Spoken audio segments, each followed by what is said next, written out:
Okay, great. So we're back, the House Transportation Committee. We're working through our agenda. We're just running a little bit behind, but we built in some extra time today too. So I wanted to build in time for committee discussion, to talk with the committee about like where we are and what I'm hoping we might be able to do. And this is as much for the new members of, to the committee and returning, just because I think I always found it helpful when my chair would kind of let me know where we were heading. So as you've heard Representative Shaw pointing at the calendar behind us, you know, looking at our crossover deadline and working our way back. So what I'd like to be able to do is start the work of what I call, I guess I use this gesture, the funneling. Like we're going to start to funnel things and pull things out from, you know, to pull things potentially out of some of the bills on our wall potentially. And one of the bigger bills that's on our wall is H101, and look at that and hear what the committee wants to do. Because we've been hearing, we're at the stage where we've been hearing a lot of testimony coming in, and now we are coming to the point where we're going to have to start to assemble our committee bill, the transportation bill. So just to really break it down, you know, we have a proposal from the administration. There's some components in there that will potentially be included in our committee bill. And this afternoon, we're going to be hearing from Michelle Boomhauer again about some updates on that. So we'll be looking at that. And then this bill also has room for other things to be added to it. What I'd like to be able to do in terms of our process is to start some of that at kind of a higher level, what the committee is interested in doing. But the goal is I'd like to be able to send the committee home with a draft of the bill for town meeting so people can take it home over town meeting. We're going to start with the policy pieces first, and then the money will come after.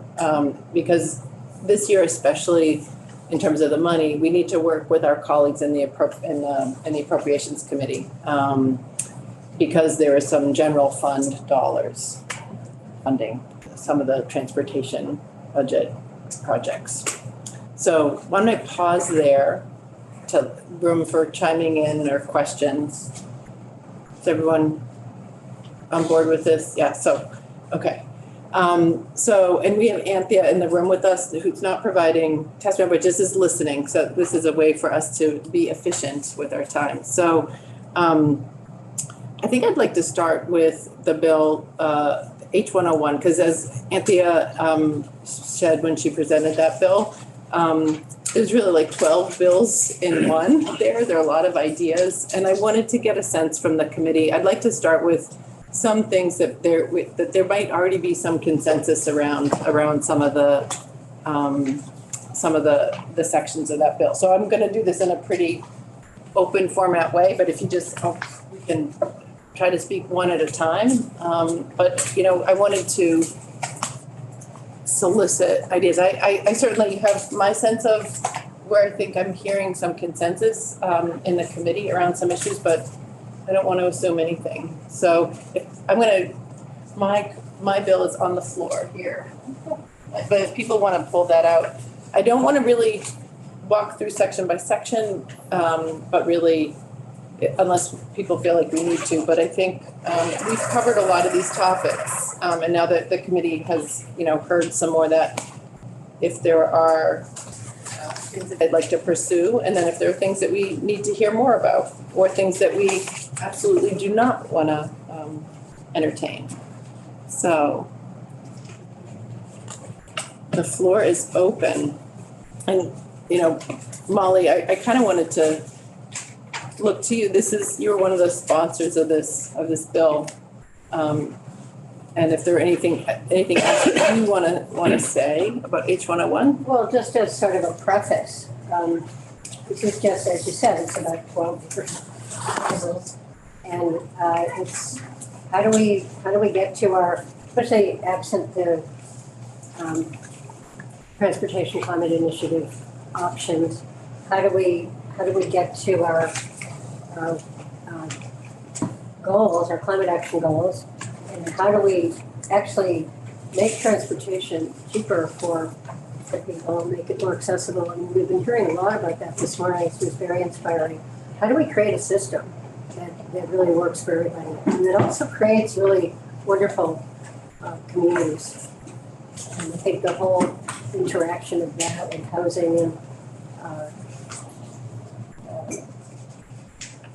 anyway, that's sort of just to sort of a preface to what the intention was in this bill.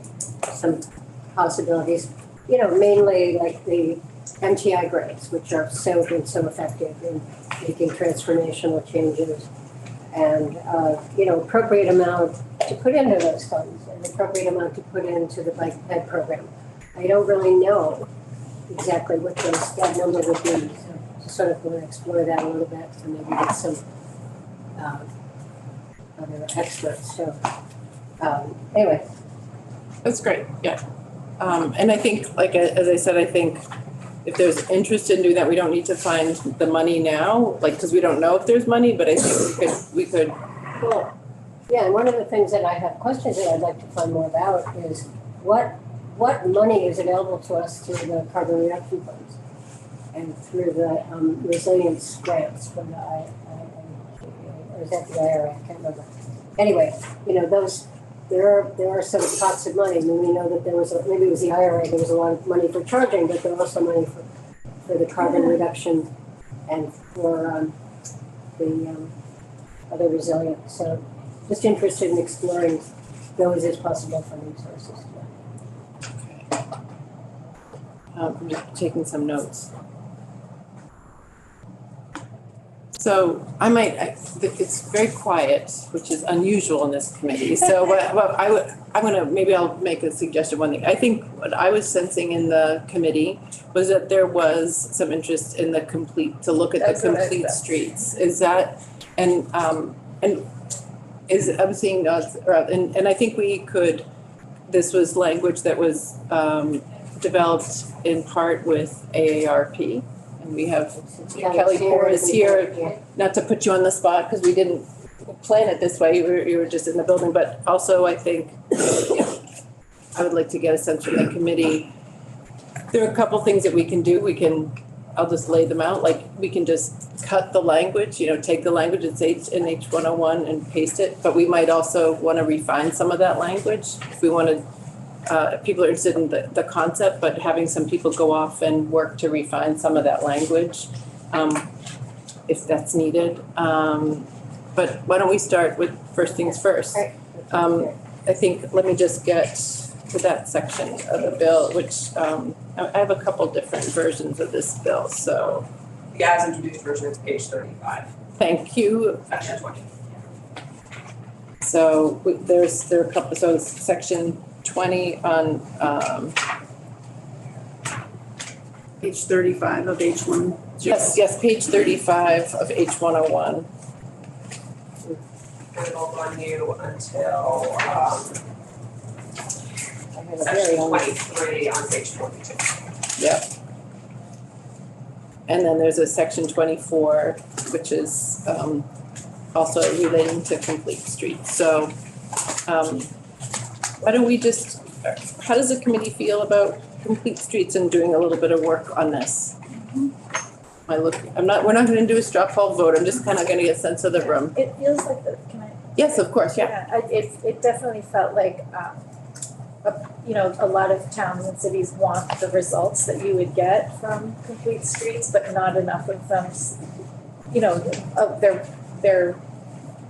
of the access to the training and to know that, there's grant money and stuff. So the outreach would be helping that would be great to connect to resources. A lot of us felt like, why isn't our town doing this or why isn't our town doing that? And so, systematizing it. Yeah, I mean, because it's a policy, not a funding program, but we did hear some testimony. I think we would want to I think we've heard, I've received some correspondence from members of the Rural Caucus about concerns just making sure that things are not unfunded mandates, and I think we would want to probably make sure with this language going through this and, going through the language and taking some of that into consideration, because we have heard a lot of testimony about like how smaller towns are less able to access some of these grants. So we might want to have an eye to that. And if there's some work in that regard that could be done, that's something. I'm just looking around the table.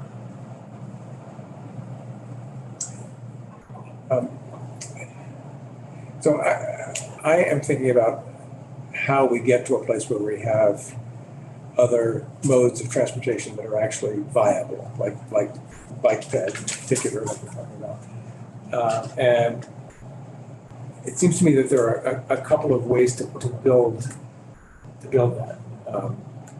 Starting where we are now, which is not very much support for non-motorized travel.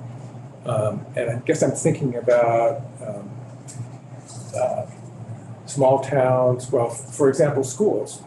Schools, it would be good for kids to be able to get to school safely without having to dodge around cars. So maybe in smaller towns, starting with that as a priority, and also towns that have places of employment or places, health clinics or places where people go, having that as a priority. So looking for corridors to develop and to prioritize those would be something that I would be. It seems like a way to start getting at this problem without sort of the whole thinking about, we're going to transform our entire transportation system. Let's just start with things that are tangible that can be done. I don't know, it sort of completes streets, but it also gets into roads, right? Mm-hmm. And bike ped. And corridors. The corridor concept applied to bike and John's Route 5 idea. Actually, I noticed on one of the maps we were looking at that Route 5 up to St. Johnsbury was lit up as a possibly heavily used route for bicycles. Did you see that, John? Well, I think this is. Does that help? I mean, It does. No, let's kind of generate some ideas. I'm taking some notes, and I think this is committee discussion. This is just exactly what I was hoping we could do. So Patty? So I think, and I would agree with Scott, because, I have a town that has one road that I represent that has one road that goes through it. That's the only paved road, Route 133. So the only other roads they have are dirt roads. So building a sidewalk, or it's just not feasible. So we have to make it inclusive enough. So if they choose to, and I think that AOT does this anyway, when looking at a road, if they have to repave or whatever, they will look at restriping or adding bike lanes to it now. So I don't know if that is a policy written in law right now, or that is just what the agency currently does. I don't know. I hate to use the word mandate.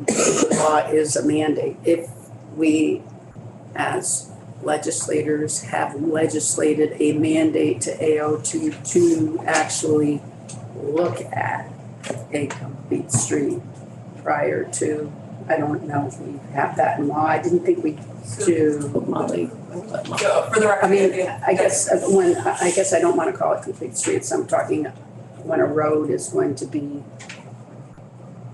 reconstructed or anything. They have to look. They look at, is it feasible to have a bike lane? Is it wide enough, or can we widen it? Is that? Do we have that? So there is language in Title 19 about when there are, for the record, Anthea Dexter Cooper from the Office of Legislative Counsel. So there is language in Title 19 that talks about when there are road improvement projects looking at the shoulder. And then the complete streets language requires the agency to incorporate complete streets principles unless there are exemptions that are met. And those are things like it's not within the scope of the project, it's cost prohibitive, you wouldn't be able to have non-cars there anyway. So like if you're doing an improvement project for the interstate, like complete streets principles aren't going to apply because you're not allowed to walk and bike on the interstate. Correct. But yeah, so there are areas in law currently that do require the agency to look at things like expanding shoulders and complete streets principles. So I guess I don't know how you would write this, but Scott said, I mean, my communities, two of them they would never have a complete street. The town I live in, Poultney, has wonderful sidewalks all over the place. It's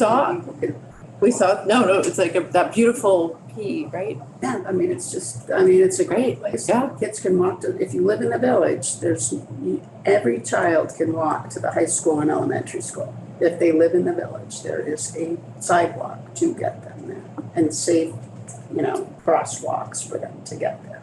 So I think my community has done a great job due to our former town manager who actively sought grants at the state level to do that. But the other communities would never access that. So because we're hearing a lot, I think it has to be flexible enough. Yep. Small versus city. Are there ways to build out that network? Sorry, but is this sort of jumping in here? Well, no, it's not, because there are a couple other people, but I want to be able to facilitate, but it's going to be hard not to jump in. So because we want to have so it sounds like, I'm taking notes, what I'm hearing from you, Patty, and I think I'm going to use first names since we don't have it us around the table here, that like flexibility is important. I don't want to pigeonhole a particular thing because it's one size is not going to fit all. Right. So I think Kate. Yeah, I just wanted to say, one of the things that just to circle back to Scott's comment about, well, what can we do now to sort of get us started on this? And I think the lever of the school and the destinations of value in a community is fantastic. And so we have this really antiquated planning manual of standards for how things get built right now. I mean, it might have been ahead of its time back when it was, 25 years ago, but it's really not very up to date with current standards now. And it's amazing that we're going to be able to, it sounds like we'll be able to fund that to the, the heart's content of VTrans to really put in the resources to do it. And it sounds like it's going to be an amazing thing when it comes out. But we don't have it yet. So I wanted to just suggest that one of the things that we could do right now is help communities plan. So like they could figure out exactly what you're saying, Patty, like, well, what's right sized for us? What does that mean? In anticipation of being able to operationalize that manual when it comes out. I can tell you right now that a town like you were describing, little itty bitty places with the one paved road, have very few options at the moment. And they're probably going to lead to built outcomes that would be, most people would find underwhelming or disappointing. Currently, I think that's going to change because the point of this is to recognize that we haven't been considering different scales of places and settings. They're going to be really working on that in coordination with Smart Growth, which will be a game changer, and with the whole mandate to figure out how to create new neighborhoods and all that stuff. So I think it's going to be incredible coming, but we're not there yet. And so maybe one of the things that we could do, I'm just throwing that out there, is to provide that assistance with RPCs for the planning so these communities could start to figure out how they get in the pipeline to get those resources, how they can aspire, a little place can aspire to become a place that could in time receive a Better Connections grant, and how you can learn how to calibrate or coordinate some of that with, hey, we're also getting neighborhood designation for and wastewater assistance, and like all the little, everything aligns so that it creates a logic for providing that Better Connections grant, because I think that's, in a bigger place like Poultney, it's a little bit more self-evident, that they should be getting this, because you just want to extend the wonderfulness that's already there. But how do you go from one paved highway and dirt roads to a touch of Poultney, You never will in that. They'll just come into. So one of the things, I think is in this language in this bill is something around planning with like there's something around providing training for municipalities, but I think what I'm hearing you say, Kate, is maybe a little bit more like that, and more. It's just trying to be a little bit more strategic, looking at this wonderful document that will be coming down the road, but which we don't have yet. So how do we get communities, how do we help them start to make progress now? And maybe it's kind of planning for when that happens, because we heard over and over that's a barrier, particularly in the more rural parts of Vermont, and so it's helping them. Like what does it mean to have capacity, and how do you build that in your community? Because it's going to be probably motivated volunteers and RPC staff that's going to be like making this happen in reality. Yeah. So let's continue this conversation. This is great. I think Molly and Phil also wanted to contribute. Yeah, I just wanted to say that I think that there gets to be a little bit of a confusion about what this means. And I'm going to go back to the definition of complete streets. Streets that provide safe and accessible options for multiple travel modes for individuals of all ages and abilities, including walking, cycling, public transportation, and motor vehicles. So in your town, Patty, what would that mean? I think that would be up to your town. Like, would it mean maybe a narrowing of the roadway as it goes through the section of the village, with bike lanes that were, painted different colors. I'm just saying that there are very simple things that you can do to create. Doesn't have to look like another town, but to change, like we saw that presentation that he did today, the difference between a road and a street. Remember that? Strobe. Yeah, and then a strobe and A street and a. how do you make that? How do you show people when you're coming in? And I've probably driven through your town. Is it right on Route 7? No, it's not. 30. Okay. 30. Okay, well, maybe I have. But anyway, just to show people, oh, this is the town. All right, so what's the speed limit? In our village? Yeah. 30. 30, okay. So 25 by the school. 35? 25 by the schools. Yeah, okay, so, and then, there are ways to narrow the lanes, just as you're going through, which is also help to calm traffic. Ways to, maybe a sidewalk is not appropriate, but maybe a bike lane or an area where it would be a safe walking path. Something that would be very simple. So that's what complete streets means. It's not a mandate that you have to do something big. It's sort of am I correct? Yeah. But it's sort of what the town wants. So what does it mean for your town? So I'm just gonna. I think it sounds like we want to work on this. I just want to say it sounds like there's some consensus in the committee, and I think one of the things that I'd like to find out a little bit more about. We heard a few references to the state of Massachusetts, like how they did some work and how they used a carrot rather than a stick, and just that's one of the things that to advance is maybe to see what might be possible around there. So I'm going to put a pin in complete streets. Yeah. But do you want to? Well, I just had a question for Anthea, and I think Phil maybe had a question too. Yeah. Phil, what do you? I just, I view complete streets, and we need to, I'll say, strengthen it or really clarify it a little bit more. There's more that we can add into it. But I see that's the glue that sort of pulls it all together. We got all these little grant programs. You can do this, biking, and and I think that we strengthen the complete streets and we provide towns some training opportunities so they can understand it. they're the ones who are gonna know, you know, if they understand the concepts, here are the opportunities in our town. We steer them to the proper grants. And also when the AOT comes through and says, hey, we're coming through to pave, or we're coming through to redo this bridge, I mean, you know, they pull out their complete streets and they, you know, work with the state to ensure they get what they want, or they incorporate some of these concepts.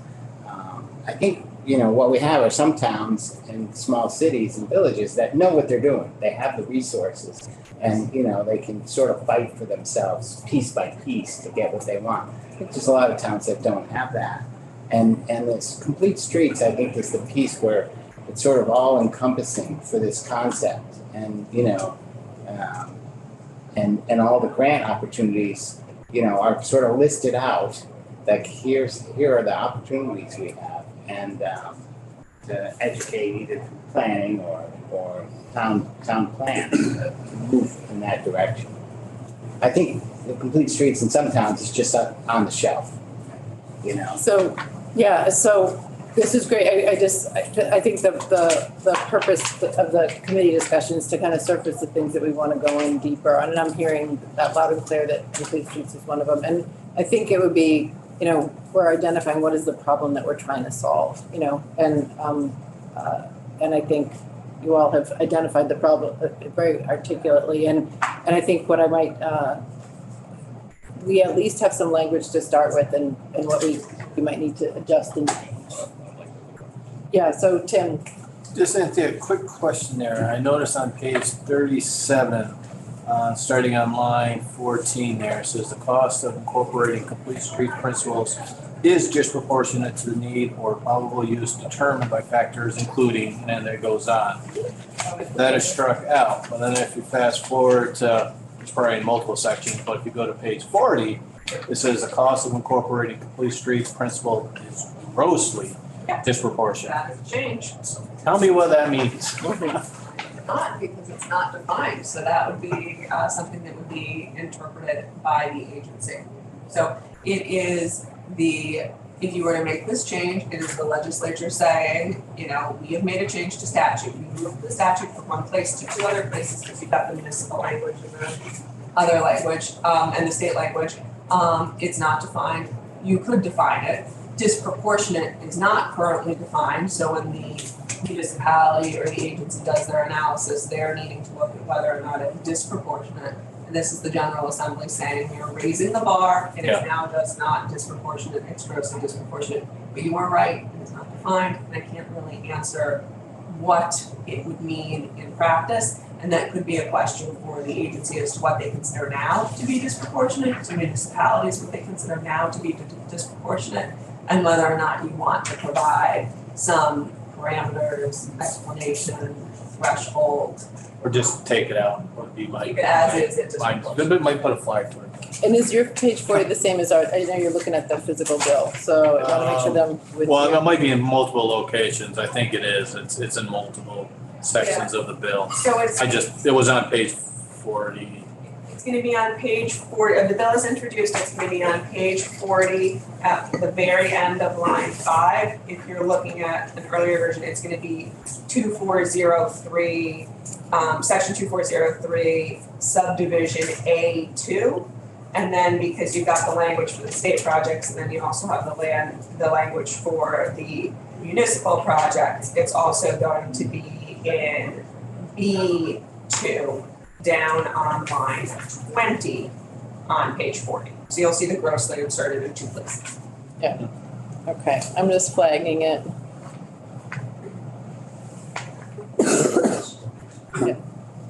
Great conversation. I'm more than willing to work on complete streets. But I want to be a little careful as we move forward with that because of what the testimony we heard yesterday, and I don't know if we were able to listen into that testimony. I was not Writing going to, on standards for Right. highway design, not construction, but for design. And that's moving forward. They've got some money and they're doing that. But I'm a little hesitant to repeal, as in section 21 says, the current statute. Replace it with What page? I'm sorry, where are you? new a new, Lord has to repeal section 21. Page. Page 38. Page 38. And then replace it with a policy that may be contrary or may not be within the scope of what we're trying to do with the new rewrite of the standards. So I think we need to be very, very careful and do this in concert with the agency so that we can either pick their brains or discover something that nobody's thought about yet. But to just blindly write a new state policy with less than a month to go over this, I think would be disingenuous to the process. So, and I think we can make a lot of really neat suggestions and what we would like to see in the new state policy. But as far as dictating the state policy until we see the new state policy, we might be ahead of ourselves just a little bit. So I'd like to be really cautious in doing that. And I think to your point, what we would do is if we wanted to, we would want to give the agency the opportunity to weigh in just to get their feedback on it. Because I think there's some areas where there would be some consensus, but in some where there'd be some concern, right? I'm sure there'll be some concern. And there'll be some concern from the towns if we mandate the towns to do things. There's going to be a lot of concerns from the little communities. You know, last night I was at a regional planning commission meeting talking about state highway grants. And many of the towns there didn't even know any were available. And all the highway grants are available with the RPCs. They have one pager of all the grants that are available. They didn't know that. And to your point, it's overwhelming for the smaller communities. So let's take a deeper dive on this. And I know I have a couple of there was other things here too. I don't want to, but we're going to come back to this. It's not the only discussion. But Kate, was it on this or was it on something new? It was kind of on this. I was just wondering if there's a different way to sort of thread that needle a bit. I think the goal is to encourage complete streets as much as we can, but there are going to be situations in which it doesn't make sense or it's not possible. And one of the challenges right now, again, just to circle back to the standards, is it's extremely, it's a very expensive to implement complete streets because we lack that flexibility right now, which we'll be getting. So something about the just speaking to that in some way. I don't know exactly how you would do it, but the range of right now. Sorry, it's a different, better way to say this. Maybe it's right now. It's a very black and white kind of application, and we're going to go with something that provides a great deal more gray. So it'll become quite a bit easier and less expensive, I hope, in many more contexts to implement complete streets facilities. So there'll be fewer reasons for the whole list of things here to come into play, but we're not there yet. So it would be. So I'm just, I know you're getting into the details because you're a very talented planner. So, but I think I want to hold off on that because I think what can work as a process is for us to listen and hear some of the concerns and then do some problem solving, have a couple people work on something and bring some language back. We'll get some feedback from AOT. We'll want to make sure that AARP is with us in the room as we're and involved in this since this was language. But Kelly, you're here. Do you have anything to contribute before I maybe move on to a new topic? I would just share that I'm, on behalf of Kelly Stoddard with AARP Vermont, we're really pleased to see a lot of the language around complete streets, specifically, some of the short-term components to updating the Vermont state standards, which are from 1997, and to Representative Lally's point, the opportunity that'll provide more flexibility to small communities. The data sharing as well, so having a more transparent, regular access to how complete streets is reported through V-Trans, providing funding for education and for regional planning commissions is really, really needed as well. And then that updating of the internal guidance also within V-Trans is important because that really sets the framework for how communities and RPCs are receiving information around complete streets. I think it is really important that it is not a one size fits all, right? It's about what the community needs and also what communities have identified as the priority for their community. And it might not make sense putting in a sidewalk because you have to think about maintaining it for the long run. And so, but people still want to walk, so how can we slow down traffic and provide space for people to walk safely? And you know, if it's a big biking destination, then it's about how you can get resources to put in better infrastructure for bikeability. So it's really about what the community needs and making sure that communities and the regional planning commissions have the resources to do so. Great, that's great, that's great. And so I think there's consensus that we're gonna do something, so I'm sure we'll be staying in touch on this. Wonderful. So I just wanted to surface, just get the temperature on a couple things. The conversation about zero fare and public transit, we're gonna be visiting that, you know, just to reiterate, on Friday, we had Ross McDonald in here and we talked about, we've heard a request from Green Mountain Transit. There's a piece in this, in H101 that around zero fare, and also around funding for public transit. Are these topics that the committee, one of the topics we're gonna be forced to deal with because there's a question before us with Green Mountain Transit, but is this something that the committee would like to take some of the elements from H101? Tim? Well, I mean, I don't know about H101, Or but just just the general, topic, the fare yeah. free, I mean, it seems like the administration is on board. They're trying to meet them halfway as opposed to 6 months, maybe 3 or 4 months.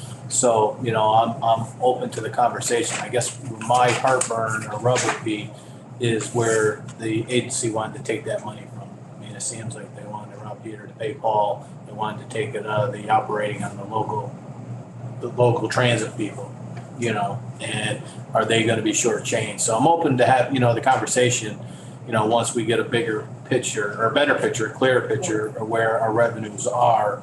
But, you know, I'm willing to have that as opposed, you know, along with the administration, you know.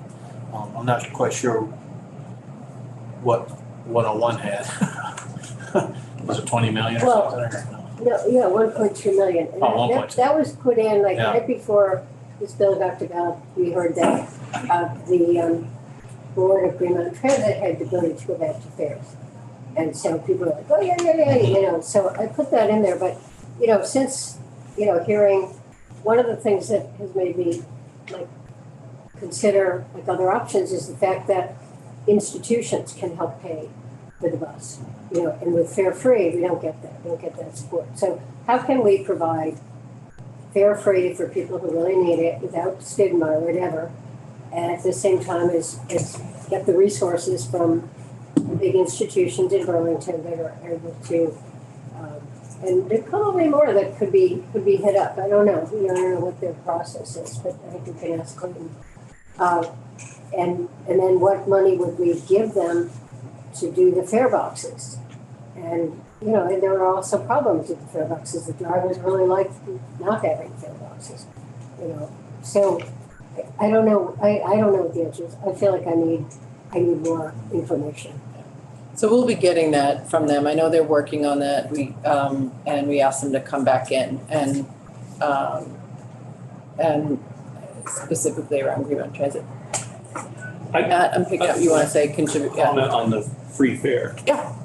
As a general idea, that the closest to the actual people using it get the benefit, I like the overall concept. What I hear in the testimony over and over again is, oh, but if we go free fare, I didn't get my Medicare money. Oh, if we go free fare, then I'm gonna take the money out of another local provider. Oh, if it's free fare, now I don't get the money out of the institutions. I continuously hear the my money, my organization's money, where's the money, but The person that's actually riding the bus is what I really would, has the most direct route to impact people that are willing to ride the bus or need to ride the bus, whether they're supporting their climate goals or there's their economic necessity. So I'm overall in favor of the idea of this subsidy, which is what tax money is, to get as close to the actual user as possible. But the testimony is constantly what I hear. If I'm careful, if I don't handle zero fare correctly or fare free correctly, then I jeopardize all of this other funding. Oh, I didn't get to go after this organization to help support and pay for it.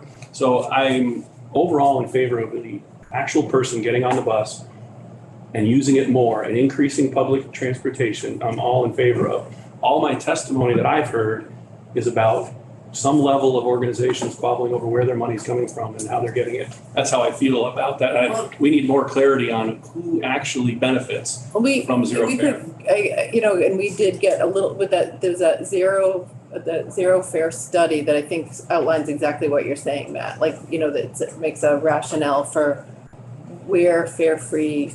There were some recommendations in that report that maybe we should have some focus time as a committee to look at. Because I hear Representative Corcoran saying you want to take the money out of a different provider. Is that what No, we're saying the same thing, just more eloquently. We're on the I thought I think I was trying to say that I'm agreeing with what you're saying, but I think we're on on a similar page in that.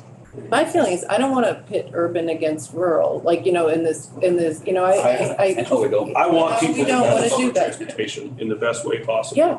And I don't hear a clear path that says how the money trail works to actually help increase the ridership. So I think we'll be hearing that, but I think, this is a great discussion. We should revisit that study too. Yeah, and as part of that, we should revisit that study for the committee. It was on February 2nd, and I think it might be under Ross McDonald's name. I was looking at it last night myself, and it in there were some really, there was a rationale, and it showed the cost per ride, and also lose, like what we're talking about in the urban areas, that by making it fare free, zero fare, they lose contributions, not just from towns, but from business and educational entities. And then it doesn't fill, it's a bigger gap.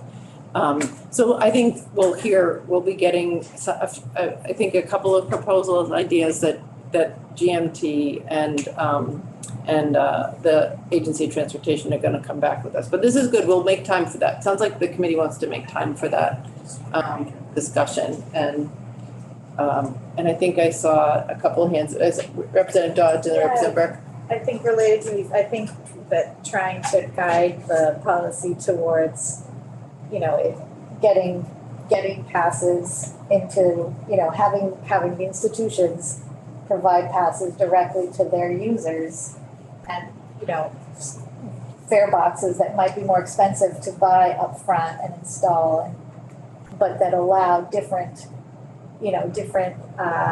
Flexibility. Yeah, flexibility of how you pay when you get on the bus, so that if you don't have one of those passes, but you just have cash or you have a credit card, that it's, I think we want to increase accessibility, ease of use, but really for equity purposes, make sure that, like you said, the people that need the money need to ride the bus can ride the bus. And I think that gap between the institutional input, financial, input and contribution, and the individuals who are out there just trying to ride the system, I think having a more complicated fare collection is worth investing in.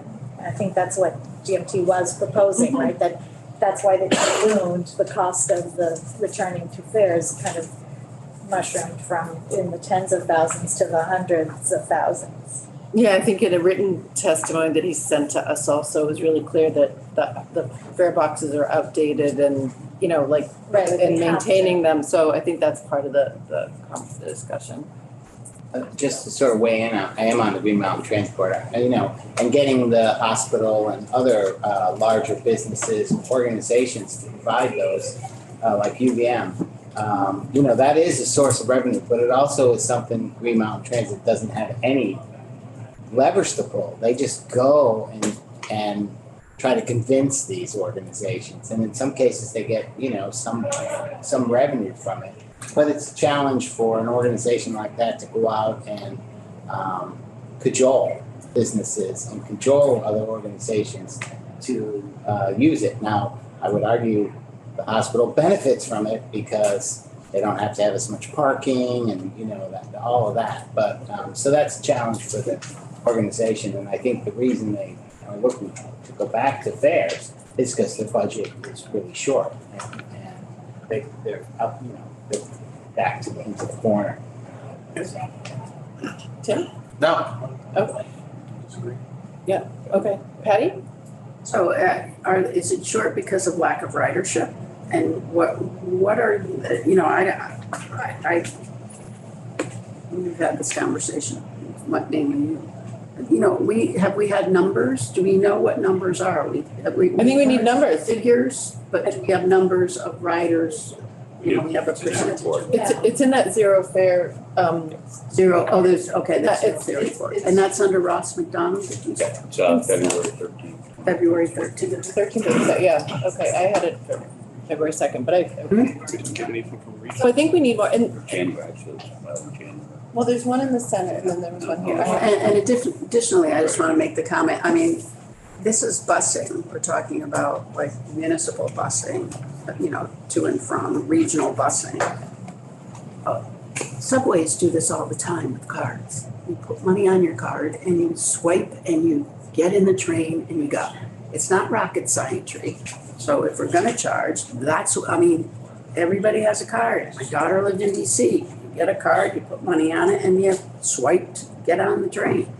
So it's not that technology isn't there for the busing to use. I don't know if they're saying it's prohibitively expensive, but maybe there's some federal grants that allow them to change over from the little coin or whatever money thing that you put in to the swipe card. I don't know. So I think we heard some of that, but we need more information. I think we need more information, and so I'll make sure that when they. And I just want to, I grew up on municipal busing. I put my little 35 cents or 50 cents in the machine, and I am very used to municipal busing. And I came from a middle class that had 6 kids that we rode the bus. There's only one car in the family, and Dad went to work, and that's how we got around. And not an issue about, you know, and money was tight in my family, but if you wanted to go somewhere, you put the money in the machine. It wasn't a handout for you to, you know, you had to go to the store to get something. I mean, that's what you did. So, you know, I kind of have an issue with free fare for all, similar to, I mean, we've become a more and more socialistic society, and that's not what we are. We are a constitutional republic / democracy. So that's my soapbox for the day. Did they give us a number for the food box? I think Was it like was 750? I think it was like $650, but they were saying that they could use some of their like some of the federal funds for that, but that, Yeah. I think we need to get the clear picture. Clayton said So that. even calling like $1 million, would that be like an option? Is this we're not gonna give you fare free, but we'll buy the boxes for you? I think that was the request was to help them get to a transition to January that would allow them to go back to collecting fares, that would have a model where there could be tiers, whether like, you know, discounted for seniors and students and, you know, and I think we need more information on those details to really be. Well, additionally, when students rode the municipal bus, the schools paid for that. Right. So, I mean, there is a way to get students on the bus to and from school. Obviously, it's not gonna happen in my town, but for, you know, thinking Burlington to get kids to and from school, hop on the municipal bus in high school and get there. You wanted to, is this on the same topic? Yeah, we are. Good, okay, John. Just a little bit of pushback. I'm very sympathetic to your points. But from what I hear, there isn't a mass transit system anywhere that pays for itself. I can't provide data on that, but essentially they don't exist. You have to subsidize them some way or another, community, state, whatnot. Municipalities do. So our task is to figure out at what level we're going to subsidize. We could subsidize completely, fare free, or we figure out something in between. Right. But there's at some level, we have to pay money to, or they won't exist. So we might want to also, I think that, I can't recall if there was language here, but we might want to, there's been talk circling around about like how we fund public transportation in the state. I think that's what represented, what you were saying, Phil, right? And so I think it's a real that, challenge in that there isn't a good funding model for somebody like Green Mountain Transit. They can come out, they can go to the towns that have joined in. They pay a little bit for the capital, they join in, but now they're assessed on their property tax. And so Heinsberg pays, we pay in, Send that. but none of the towns around us, Shelburne does, but Charlotte does, Oh, well. Richmond doesn't, Moncton It's doesn't. our bus And I pay. think- Every town is Colchester. We pay, our towns pay it. but in the southeastern corner, they have to go to every town to be on the town meeting. So do we. Yeah, And So- yeah. so, and I think it's discreet, so I think there is some interest in maybe like, if there's some work to be done, like, cause I think stability, like. That would be a stability. great question for GMT, is how many towns actually contribute? They do. Correct. Yeah. For your services, as Patty said, almost all the towns in Cumberland County. Yeah, they do. So we have a couple questions. I do want to break a little bit early, so that we can have some lunch. We're scheduled to break it right in a minute. So we'll be continuing this afternoon. Go ahead. Yeah, no, I'm just looking at the study, the Yeah. Zero Fare, and I guess I'm just,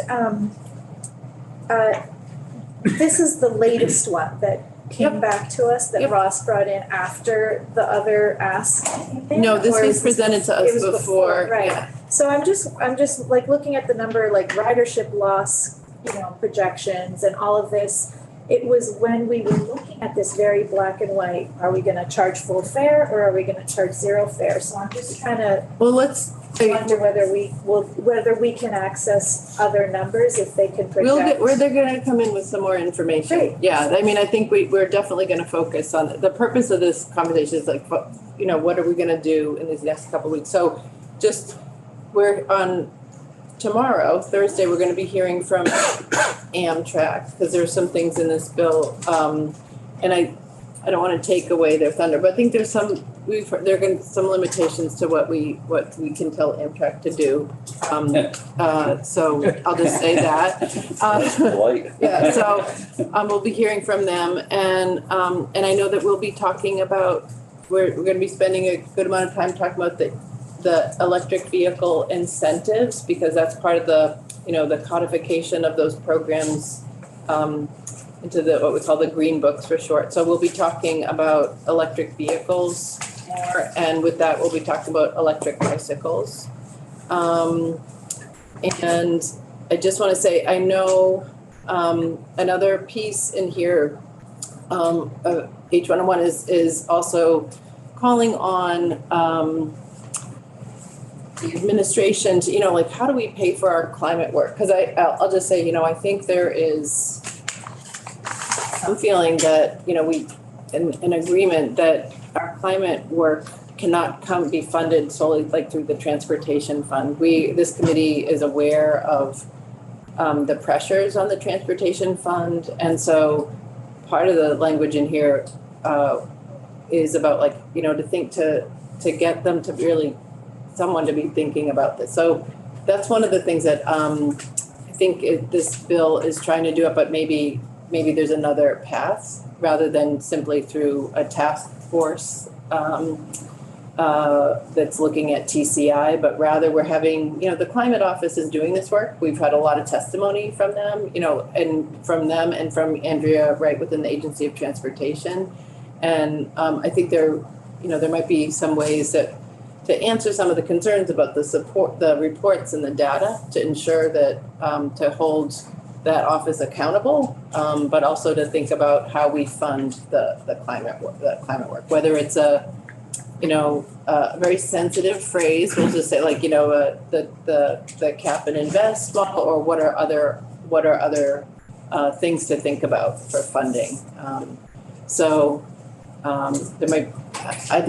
trying to pull together some, work with some folks to find some language that we may, could bring back to the committee to think about that, to put put in place.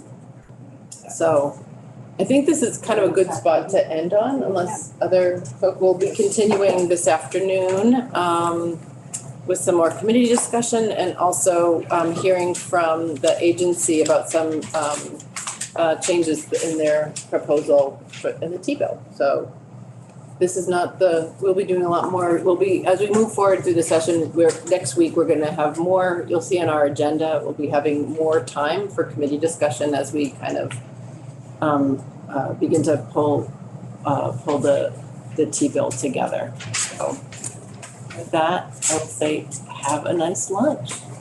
We're back at 1. Go back at 1. And we can end our